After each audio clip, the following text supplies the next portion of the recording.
Hi friends, welcome to mummy's masala. எல்லாருமே நல்ல ஹெல்த்தியாக ஹாப்பியாக இருப்பீங்க அப்படின்னு சொல்லி நம்புகிறேன். இன்றைக்கி என்ன வீடியோ அப்படின்னு சொல்லி பார்த்தீங்கன்னா, லாஸ்ட் டைம் நம்ம ஷேர் பண்ணியிருந்தேன் நம்ம ஊர்லேருந்து இங்கே என்னெல்லாம் பேக் பண்ணி எடுத்துகிட்டு வந்தோம் அப்படிங்கிற மாதிரி ஒரு vlog போட்டிருந்தோம். ஸோ அதோட கண்டினியூஷன் தான் இந்த vlog-ஆ இருக்கும். அது கூடவே பார்த்தீங்கன்னா இன்னும் கொஞ்சம் வேலையெல்லாம் நான் பண்ணி வச்சுட்டு வந்தேன். அதெல்லாம் என்ன ஏதுங்கிறத பற்றி டீட்டெயில்டாக பார்க்கலாம். அன்னைக்கு காலையிலே பார்த்தீங்கன்னா வடகத்துக்கு அரைச்சிட்டு வந்தால் மாவு ரெடியாக இருந்துச்சு. ஸோ கூழ் காய்ச்ச போகிறோம். மாவு பார்த்தீங்கன்னா 1 கிலோ வந்து பச்சரிசினா 1/4 கிலோ வந்து ஜவ்வரிசி, அதுதான் வந்து கரெக்டாக இருக்கும். இது ரெண்டையுமே நல்லா கழுவி காய போட்டு மெஷினில் கொடுத்து பவுடரை நல்லா திரித்து எடுத்துகிட்டு வந்தாச்சு. இப்போ அதிலிருந்து 1 கப் அளவுக்கு நம்ம மாவு மெஷர் பண்ணி எடுக்கிறோம் அப்படின்னு சொன்னாக்க ஒரு 2லேருந்து 2.25 கப்பு வரைக்கும் தண்ணி வந்து நல்லா சூடு பண்ணிக்கலாம். இதுக்கு தேவையான அளவுக்கு காரத்தூள், பெருங்காயம், அதுக்கப்புறம் கல்லுப்பு, இது எல்லாத்தையுமே நான் எடுத்து வச்சுருக்கேன். தண்ணி சூடாகும் போது இதையும் அது கூட சேர்த்து நல்லா கலந்து விட்டுறலாம். கல்லுப்பு நல்லா கரையட்டும். இந்த மாதிரி ட்ரெடிஷ்னலாக நம்ம வீடுகளே ப்ரிப்பேர் பண்ணுற வடகம், வத்தலுக்கெலாம் பார்த்தீங்கன்னா தூளுப்போட கல்லுப்பு வந்து நல்லா டேஸ்ட்டு கொஞ்சம் நல்லா தூக்கி கொடுக்கும். ஸோ அதனால் கல்லுப்பு ஆட் பண்ணிக்கலாம். அதுக்கப்புறம் தண்ணி நல்லா கொதிச்சதுக்கப்புறம் அடுப்பை சிம்மில் வச்சுட்டு நம்ம மெஷர் பண்ணி எடுத்து வச்சுருக்கிற ஒரு பெரிய கப் அளவுக்கு மாவு இது கூட சேர்த்துக்கலாம். ஒரு கரண்டி வச்சு லைட்டாக அந்த மாதிரி கலந்து விடும்போது பார்த்திங்கன்னா மாவும் தண்ணியும் நல்லா ஒன்று சேர கலந்து வந்துடும். ஃபஸ்ட்டில் பார்க்கும்போது கொஞ்சம் கட்டி பிடிக்கிற மாதிரியும் ஒரு மாதிரி ரொம்ப தளர்வாக இருக்கிற மாதிரி ஃபீல் ஆகும். ஆனால் தண்ணி நம்ம நல்லா கரெக்டாக வச்சுட்டு லோ ஃப்ளேம்லேயே வச்சுட்டு கண்டினியூஸாக கைவிடாமல் இதே மாதிரி கிளறிக்கிட்டே இருந்தோம் அப்படின்னு சொன்னாக்க கொஞ்சம் நேரத்துலேயே பார்த்திங்கன்னா ஒரு 10 நிமிஷத்துலேயே இந்த மாதிரி நல்லா வந்துட்டு மாவு வெந்து வந்துடும். நல்லா கலந்துட்டு அதுக்கப்புறம் இதை அப்படியே வந்துட்டு மூடி போட்டு வச்சிடலாம். சின்ன சின்ன கட்டிகள்லாம் இருந்தால் ஒன்றும் ப்ராப்ளம் கிடையாது. நல்லா ஆறுனதுக்கப்புறம் நம்ம நல்லா வந்துட்டு பிசைஞ்சு விட்டு கையில் நல்லா கரைச்சி விட்டுட்டு அதுக்கப்புறம் கூட நம்ம அழகாக புழிஞ்சு எடுத்துக்கலாம். ஃபஸ்ட்டு டே வந்து நம்ம பிளைன் சில்லி தூள் போட்டு பண்ணணும் இல்லையா. நெக்ஸ்ட் டே வந்து பார்த்திங்கன்னா பச்சை மிளகாயை அரைச்சி, கல்லுப்பு, பச்சை மிளகா, பெருங்காயம், இது மூணையும் நல்லா அரைச்சி பேஸ்ட் ஆக்கி அதை இந்த தண்ணியோட மிக்ஸ் பண்ணியாச்சு. ஸோ இது வந்து பார்த்திங்கன்னா கொஞ்சம் வந்து ஒயிட் கலரில் கிடைக்கும். மாவு வெந்துருச்சா அப்படின்னு சொல்லி செக் பண்ணுறதுக்கு கையை வந்து தண்ணியில் நனைச்சிட்டு அதுக்கப்புறம் மாவை தொட்டு பார்த்தோம் அப்படின்னு சொன்னால் கொஞ்சம் கூட கையில் ஒட்டக்கூடாது. அதுதான் வந்து சரியான பதம்.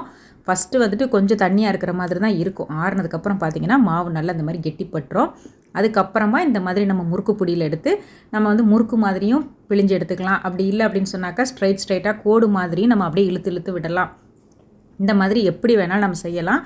ஸ்டார் அச்சில் கூட வந்து நம்ம கோடு மாதிரி இழுத்து விட்டுட்டு அதுக்கப்புறம் அதை வந்து உடச்சி எடுத்துக்கலாம். ஸோ நம்மளுக்கு என்ன மாதிரி பிடிக்குதோ அந்த மாதிரி பண்ணிக்கலாம். முறுக்கு மாதிரி பிழியும் போது பார்த்திங்கன்னா நமக்கு வந்துட்டு பொரிச்சு எடுக்கும்போது ஈஸியாக இருக்கும். அப்படியே முறுக்கு மாதிரியே எடுத்துக்கலாம். ரொம்பவும் தடிமனாக போட்டுறாமல் ரொம்பவும் மெலிசாக போட்டுறாமல் கொஞ்சம் திட்டமான அளவில் போட்டோம்னா ரொம்ப கரெக்டாக இருக்கும். இது பார்த்திங்கன்னா சட்டுன்னு காஞ்சிரும். வித்தின் ஒரு 2 டேஸ்லேயே சூப்பராக காஞ்சி வந்துடும். இது வந்து ஈரமாக இருக்கங்காட்டியும் இது மேலே வந்துட்டு எதுவும் தூசி விழுந்துடக்கூடாதுன்னு சொல்லிட்டு நம்ம மெலிசான ஒரு துணியையும் போட்டு க்ளோஸ் பண்ணி வச்சிட்டோம். இதுவே பார்த்திங்கன்னா கொஞ்சம் கில்லு வடகம் மாதிரி பண்ணுறோம் அப்படின்னு சொன்னாக்க நம்ம கையில் எடுத்து சின்ன சின்னதாக கிள்ளி வைக்கலாம். அதுவுமே பண்ண முடியும். அப்போ பார்த்திங்கன்னா கை ஃபுல்லாக ஆயிரும். அதுக்கப்புறம் வந்துட்டு டைமுமே கொஞ்சம் அதிகமாக வந்து கன்சியூம் பண்ணுற மாதிரி இருக்கும். ஏன்னா ஒவ்வொரு டாட்டா நம்ம எடுத்து வைக்கிற மாதிரி இருக்கும். அந்த மாதிரி டைமில் இந்த மாதிரி ஒரு எண்ணெய் கவரோ இல்லை வீட்டில் உள்ள ஒரு பால் கவரோ எடுத்துகிட்டு ஒரு பக்கம் ஃபுல்லாக ஓப்பன் பண்ணிவிட்டு ஒரு எட்ஜில் மட்டும் இந்த மாதிரி சின்ன ஹோல் போட்டுட்டு மாவு அது வழியாக பிழிஞ்சு விடும்போது பார்த்திங்கன்னா வேலையும் சட்டுன்னு முடியும். கையும் நம்மளுக்கு ஒரு மாதிரி அன்ஈஸியாக ஃபீல் பண்ண மாட்டோம். ரெண்டாவது பார்த்திங்கன்னா டைம் நிறைய கன்சியூம் ஆகும். ஷேப்பும் ஒரே மாதிரி கிடைக்கும். நல்லா மொறுமொறுன்னு காஞ்சதுக்கு அப்புறமா நம்ம அந்த மாதிரி எண்ணெய் ஊற்றி வறுக்கும்போது பார்த்திங்கன்னா அழகாக தானாக பொரிஞ்சு வரும். உப்புலேருந்து அந்த கலர்லேருந்து அந்த டேஸ்ட்டு எல்லாமே சூப்பராக இருக்கும். ரொம்ப பேசிக்கான மெத்தடு தான் இந்த வடகம் செய்கிறது. இதுலேயே பார்த்திங்கன்னா இன்னும் நிறைய மெத்தட் இருக்குது. சீரகம் போடுவாங்க, சிலர் வந்து வெள்ளை எள்ளு சேர்ப்பாங்க. இந்த மாதிரி நம்மளோட ஓன் சாய்ஸ் தான். எது வேணால் நம்மளுக்கு எப்படி பிடிக்குமோ அந்த மாதிரி மாற்றி பண்ணிக்கலாம். அவ்வளோதாங்க. ஒரே நாள்லேயே எல்லாமே நான் பண்ணினேன் அப்படின்னு கிடையாது. இது ஒவ்வொரு நாளும் ஒவ்வொரு மாதிரி பண்ணியிருந்தேன். ஸோ அது எல்லாத்தையுமே சேர்த்து தான் உங்களுக்கு இந்த வீடியோவில் நான் ஷேர் பண்ணியிருக்கேன். ஒரு க்ளீனிங் சொல்யூஷன் வந்து வீட்டிலே ப்ரிப்பேர் பண்ணுவோம் அப்படின்னு சொல்லிட்டு ரொம்ப மைல்டாக இருக்கும். கைக்கும் எந்த கெடுதலும் கிடையாது. அதே சமயத்தில் செலவுன்னு பார்த்திங்கன்னா ரொம்பவே கம்மி. நம்ம சாதாரணமாக வீட்டில் வந்துட்டு பாத்திரம் கழுவுறதுக்கு யூஸ் பண்ணுற அந்த விம் லிக்விட் தான் எடுத்திருந்தேன். அது கூடவே வந்துட்டு கொஞ்சமாக வினிகர், அதுக்கப்புறம் தண்ணி, இது 3 மட்டும் பார்த்திங்கன்னா நம்ம ஈக்குவல் போர்ஷனில் எடுத்துகிட்டு இந்த மாதிரி நம்ம யூஸ் பண்ணிவிட்டு அதுக்கப்புறம் த்ரோ பண்ணுவது பார்த்திங்களா, அந்த மாதிரி ஒரு மாதிரி நல்லா ஸ்ப்ரே பண்ணுற மாதிரி இருக்கிற ஒரு பாட்டில் எடுத்து யூஸ் பண்ணிக்கலாம். இந்த மாதிரி ப்ரெஸ் பண்ணி நல்லா ஸ்ப்ரே பண்ணுற மாதிரி உள்ள மூடி இருக்கிற மாதிரி உள்ள பாட்டில்ஸ் எல்லாம் பார்த்திங்கன்னா நமக்கு நல்லாவே யூஸ் ஆகும். ஸோ அந்த மாதிரி உள்ளதெல்லாம் த்ரோ பண்ணிடாமல் எடுத்து வச்சு யூஸ் பண்ணிக்கலாம். நான் வந்துட்டு அந்த பாட்டிலோட அளவில் 3ல் 1 பங்கு வந்துட்டு விம் லிக்விடு, அதுக்கப்புறம் வினிகர், அதுக்கப்புறம் வந்துட்டு நார்மல் பிளெயின் வாட்டர், இது 3ஐயும் வந்துட்டு ஆட் பண்ணிக்கிட்டேன். இது 3ஐயும் நல்லா கலந்து விட்டுட்டு அதுக்கப்புறமா நம்ம எப்பவும் போல் நம்ம க்ளீனிங்க்கு இது யூஸ் பண்ணிக்கலாம். இது வந்து பார்த்திங்கன்னா ரொம்ப ஸ்டபர்ன் அழுக்கு, ரொம்ப வந்து உப்புக்கரை அந்த மாதிரி உள்ளதெல்லாம் நீக்கிறதுக்கு யூஸ் ஆகாது. ஜஸ்ட்டு வந்துட்டு நம்ம வீட்டில் யூஸ் பண்ணுற நம்ம கையெல்லாம் படும் இல்லைங்களா, கையெல்லாம் பட்டு ஒவ்வொரு தடையும் படும்போது அந்த இடத்துல ஒரு மாதிரி பிசுக்கு மாதிரி அழுக்கு மாதிரி ஆகும். அதுக்கப்புறம் நம்மளோட தம் பிரிண்ட்ஸ் எல்லாம் படும். மிக்ஸிலலாம் நம்ம ஏதாவது அரைக்கும்போது நிறைய தெரிச்சிரும். பக்கத்துல உள்ள செவுரு அந்த மாதிரி. அதுக்கப்புறம் அந்த மிக்ஸிலயுமே பார்த்தீங்கன்னா, ஒரு மாதிரி அழுக்கு பிடிச்சிரும். ஸோ அந்த மாதிரி உள்ள கறைகளெல்லாம் நீக்கிறதுக்கு இந்த சொல்யூஷன் ரொம்ப யூஸ்ஃபுல்லா இருக்கும். Washing machine, fridge, mixie, grinder அதுக்கப்புறம் வந்துட்டு வால் டைல்ஸு, நம்ம வந்துட்டு அந்த கிச்சன் மேடை, இந்த மாதிரி அடுப்பு இதெல்லாம் கிளீன் பண்ணுறதுக்கு ஓகே தான். ரொம்பலாம் மெனக்கெடணும்னு அவசியம் கிடையாது. ஜஸ்ட் அந்த அழுக்கு உள்ள ஏரியால லைட்டா ஸ்ப்ரே பண்ணி விட்டுட்டு, ஒரு 2 மினிட்ஸ் கழிச்சிட்டு ஒரு ஸ்க்ரப்பர வச்சு லைட்டா ஸ்க்ரப் பண்ணி விட்டா போதும். அதுக்கப்புறம் ஒரு ட்ரை கிளாத்தை வச்சு நல்லா தொடச்சி எடுத்துட்டோம் அப்படின்னு சொன்னாக்கா சூப்பர் க்ளீன் ஆகிடும்.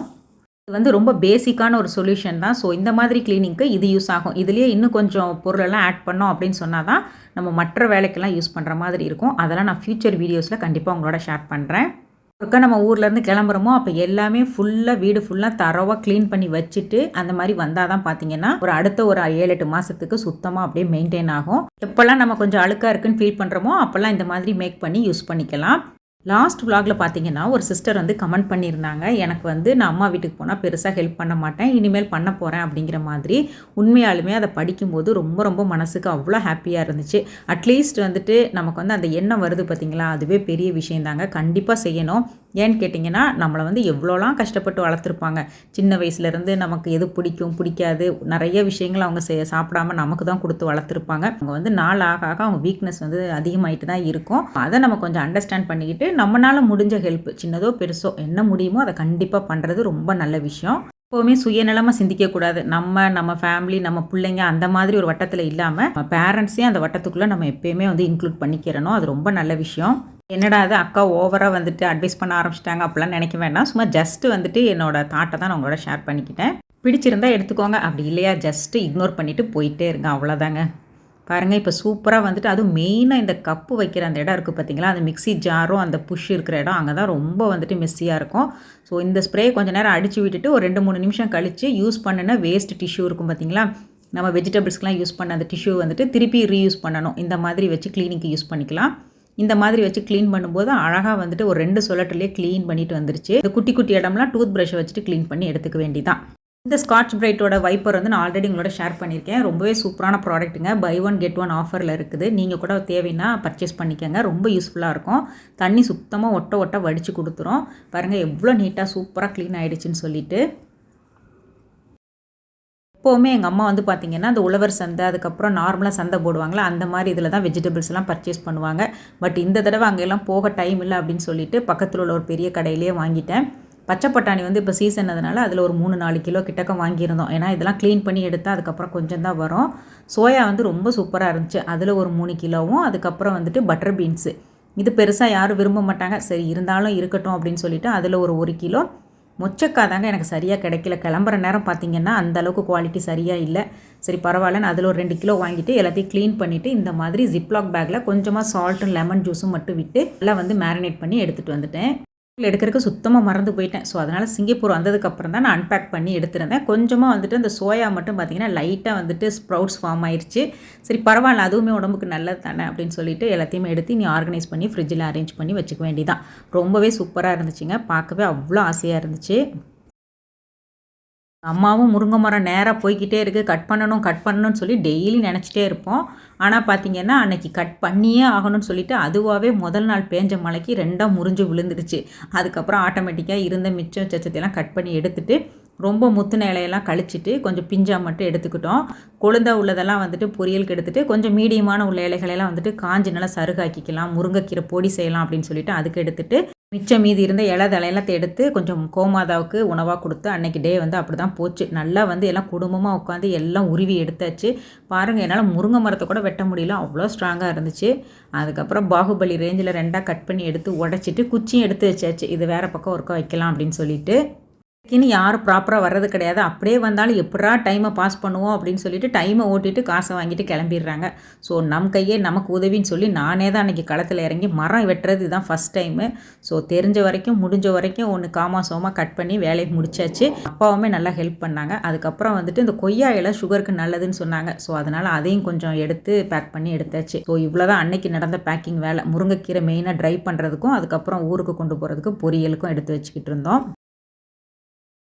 குழந்தைங்கலாம் வந்து குழந்தைங்களா இருக்கும்போதே பார்த்தீங்கன்னா, நெறைய குளியல் பொடிலாம் அரைச்சு, அதுலலாம் அவ்வளோ இதா குளிச்சு விட்டு, ரொம்ப டைம் எடுத்து அவ்வளோ இன்ட்ரெஸ்ட்டா எல்லாம் பண்ணுவேன். சீயக்காய் தூளும் தனியா அரைச்சு அந்த மாரி தான் பண்றது. பட் இப்போ வந்து பார்த்தீங்கன்னா, வருஷங்கள் ஓட ஓட எல்லாம் மாறி போயிடுச்சு. ஸோ திரும்பவும் வந்துட்டு ரிவர்ஸ் பண்ணுவோம் அப்படின்னு சொல்லிட்டு, பாத் பவுடருக்கு செய்யலாம். குளியல் பொடி மாதிரி பண்ணலான்னு சொல்லிட்டு, அதுக்கு தான் ரெடி பண்ணிக்கிட்டு இருந்தேன்.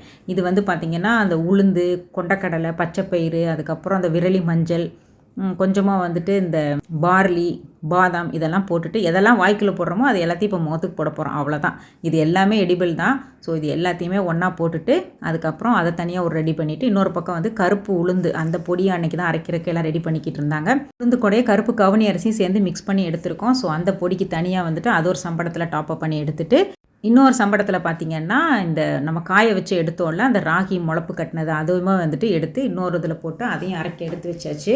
மேக்ஸிமம் பார்த்திங்கன்னா 99% நம்ம கடையிலேருந்து எதுவுமே பர்ச்சேஸ் பண்ணுறது கிடையாது. ரா மெட்டீரியல்ஸை வாங்கி நம்மளே ஓனாக வந்துட்டு வாஷ் பண்ணி க்ளீன் பண்ணி ப்ரிப்பேர் பண்ணிக்கலாம். அவ்வளோதாங்க. இந்த ஸ்வீட் வந்து ரொம்ப ஹெல்த்தியான ஒரு ஸ்வீட்டு. நீங்கள் ஆல்ரெடி நம்ம சேனலில் பார்த்துருப்பீங்க. தீபாவளி டைமில் அதை அப்லோட் பண்ணியிருந்தேன். இது வந்து பார்த்திங்கன்னா ஃபுல் அண்ட் ஃபுல் நட்ஸு. நம்ம வீட்டில் என்னென்ன நட்ஸ் இருக்கோ அது எல்லாத்தையுமே பார்த்திங்கன்னா எடுத்து நல்லா ஃப்ரை பண்ணிவிட்டு, கூடவே வந்து பேரிச்சம்பழமும் கருப்பு திராட்சையும் நல்லா வந்து நெய்யில் வதக்கி விட்டு அதை நல்லா பேஸ்ட்டாக அரைச்சி எடுத்து அது கூட இந்த நட்ஸ் எல்லாம் போட்டு மிக்ஸ் பண்ணணும். இதெல்லாம் என்னென்ன ரேஷியோவில் பண்ணினேன், எப்படி பண்ணினேன் அப்படின்றது அந்த டீட்டெயில்டு வீடியோவில் எல்லாமே இருக்குது. அதோட லிங்க் வந்து நான் டிஸ்கிரிப்ஷன் பாக்ஸில் கொடுக்குறேன். தேவைப்படுறவங்க செக் பண்ணி பார்த்துக்கோங்க. இது மஸ்ட் ட்ரைன்னே சொல்லுவேன். அவ்வளோ டேஸ்ட்டாக இருக்கும். அவ்வளோ ஹெல்த்திங்க. 200% ஹெல்த்தின்னு வச்சுக்கோங்களேன். அவ்வளோ சூப்பராக இருக்கும். கண்டிப்பாக வந்துட்டு இது வீட்டில் செஞ்சு வச்சுக்கணும். பசங்களுக்கும் கொடுக்கணும். இது ஹேர் க்ரோத்துக்கு, கண்ணுக்கு, ஸ்கின்னுக்கு, நம்ம பிரெயினுக்கு எல்லாத்துக்குமே ரொம்ப சூப்பராக இருக்கும். ஸ்கூலுக்கு போகிற குழந்தைங்களுக்கு இந்த ஸ்நாக் டைமில் சாப்பிட்றதுக்கு இந்த மாதிரி நட்ஸ் பால் வந்து ஒரு 2 3 கொடுத்து விட்டோம் அப்படின்னு சொன்னாக்கா ரொம்ப விரும்பி சாப்பிடுவாங்க. சூப்பர் அண்ட் ஹெல்த்தியாக இருக்கும். இந்த சம்படத்தை வந்து கேட்காதவங்க யாருமே இல்லை. நம்ம சிங்கப்பூர் வந்ததுக்கப்புறம் ஷார்ட்ஸில் வந்துட்டு நான் போட்டிருந்தேன். இது ஆக்சுவலாக ரொம்ப நார்மலான ஒரு சம்படம் தான். சம்படம் மீன்ஸ் அந்த மாதிரி ஒரு ஷேப் இருக்கும். பட் மேலே லிட்டு பார்த்தீங்கன்னா சம்படம் மாதிரி இல்லாமல் அந்த மாதிரி ஒரு சின்ன நாட் ஒன்று கொடுத்துருப்பாங்க. இந்த மாதிரி ஒரு லூப் இருக்கும். அது வந்து நம்மளுக்கு ஓப்பன் பண்ணுறதுக்கு நல்லா ஈஸியாக இருக்கும்.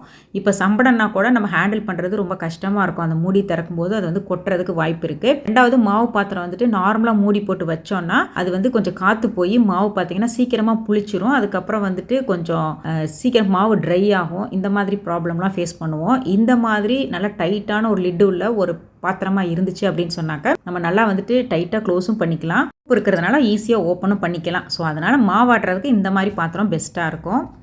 அன்றைக்கி வந்து முறுக்கு சுட்டிருந்தேன். இது சுடும்போது பார்த்திங்கன்னா ஒரு நைட்டு ஒரு 11 மணிக்கிட்ட ஆகிடுச்சு. எல்லாருமே தூங்கிட்டாங்க. ஸோ நான் மட்டும்தான் முழிச்சிருந்து இதை ஃபுல்லாக முடிச்சுட்டு இதை எங்கள் அம்மாவுக்கு ஒரு சம்படத்தில் டாப்அப் பண்ணி வச்சுட்டு நான் வந்து ஒரு சம்படத்தை சிங்கப்பூருக்கு எடுத்துகிட்டு வந்துட்டேன் மாவாட்டி வைக்கிறதுக்காக. ஏன்னா நம்ம கொஞ்சம் குவான்டிட்டி தானே ஆட்டுறோம் அதுக்காக. ஐயோட நம்மளோட சிக்னேச்சர் டிஷ்ஷு நானே சொல்லிக்கிறக்கூடாது, இல்லை சொல்கிறேன். ஏன்னா பிரண்டை தொக்கு வந்து இப்போ ரொம்ப வந்துட்டு இதாகிடுச்சு. ஸோ அதையுமே கொஞ்சம் ப்ரிப்பேர் பண்ணி, ஏன்னா பிரண்டை சுத்தமாக கிடைக்கலங்க. ரொம்ப கஷ்டப்பட்டு தான் வாங்கினேன். சிங்கப்பூரில் கூட எனக்கு டக்குன்னு கிடச்சிருச்சு. ஊரில் வந்து கொஞ்சம் கஷ்டமாக இருந்துச்சு. அதுக்கப்புறம் அதையும் வாங்கி ஒரு வழியாக பண்ணி முடிச்சுட்டு எல்லாமே தேவையான எல்லாம் முடிஞ்ச வரைக்கும் பண்ணிவிட்டு நிறைய என்னால் எது ஷேர் பண்ண முடியுமோ அதை மட்டும் நான் உங்களோட ஷேர் பண்ணிக்கிட்டேன். இந்த வீடியோ உங்களுக்கு கொஞ்சமாச்சும் யூஸ்ஃபுல்லாகவும் இன்ட்ரெஸ்டிங்காகவும் இருந்துச்சுன்னு சொல்லி ஃபீல் பண்ணிங்கன்னா மறக்காமல் ஒரு லைக் மட்டும் பண்ணுங்கள். நெக்ஸ்ட் வீக் இன்னொரு இன்ட்ரெஸ்டிங் லாங் வீடியோவில் வந்து உங்களை நான் மீட் பண்ணுறேன். பிடிச்சிருந்தா சப்ஸ்கிரைப் பண்ணுங்கள். ஃபார் வாட்சிங்.